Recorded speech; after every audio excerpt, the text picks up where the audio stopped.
పొలంలో కొంచెం 1 సంవత్సరం 2 సంవత్సరాలు అయిపోతుంటది. అందుకని మా అంత కలిపి వచ్చాను. అడుగుదాం ఎంత ఖర్చు అయిందని. నాన్న ఎంత ఇంక మొత్తం జాంకారం వేస్తారు మా డాడీ. పొలాలు అవి ఉండవు, ఓన్లీ జాంకారం వేస్తారు. ఎన్ని ఎకరాలు వేస్తాను జాంకారం? 3 ఎకరాలు వేస్తానమ్మా సరుకు తోట.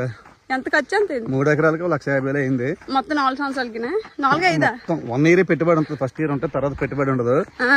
తర్వాత 5 సంవత్సరాలు అమ్ముతుంది దీన్ని. ఎంత 3 ఎకరాలు మంచి రేట్ ఉంటే 3 ఎకరాలకి ఒక 15 నుంచి 20 లక్షలు వస్తుంది. మరి రేట్ లేకపోతే 10 లక్షలు వస్తుంది. అవునా? పెద్దగా కష్టపడాల్సిన అవసరం ఉంది. ఫస్ట్ ఇయరే కొంచెం కష్టం ఉంటుంది గొప్పలు అయితే తవ్వించడం. తర్వాత ఏ కష్టం ఉండదు. అలాగే వరిసేను అయితే లేదు, పామేలు కూడా వేసాను ఒక 8 ఎకరాలు. అయితే మరి నువ్వు రియల్ ఎస్టేట్ చేసేవాడు ఎందుకు మళ్ళీ? రియల్ ఎస్టేట్ పడిపోయింది, దెబ్బ అయిపోయాను. నా ఇన్వెస్ట్మెంట్ లో బ్యాడ్ ఇన్వెస్ట్మెంట్ ఏదంటే నీకు పెట్టిన పెట్టుబడే బ్యాడ్. ఎందుకంటే ఎందుకు ఉపయోగపడలేదు, నువ్వు లక్షల పెట్టుబడి పెట్టాను కానీ ఉద్యోగం తెచ్చుకోకుండా పెళ్లి చేసుకుని వెళ్ళిపోయావు. మరి ఆ డబ్బులు ఏం చేసేవాడు ఉంటాయి? ఇంకేమన్నా డబ్బులు రాలేదు నీ వాళ్ళంతా కాలేజీలు కట్టేసారు మొత్తం.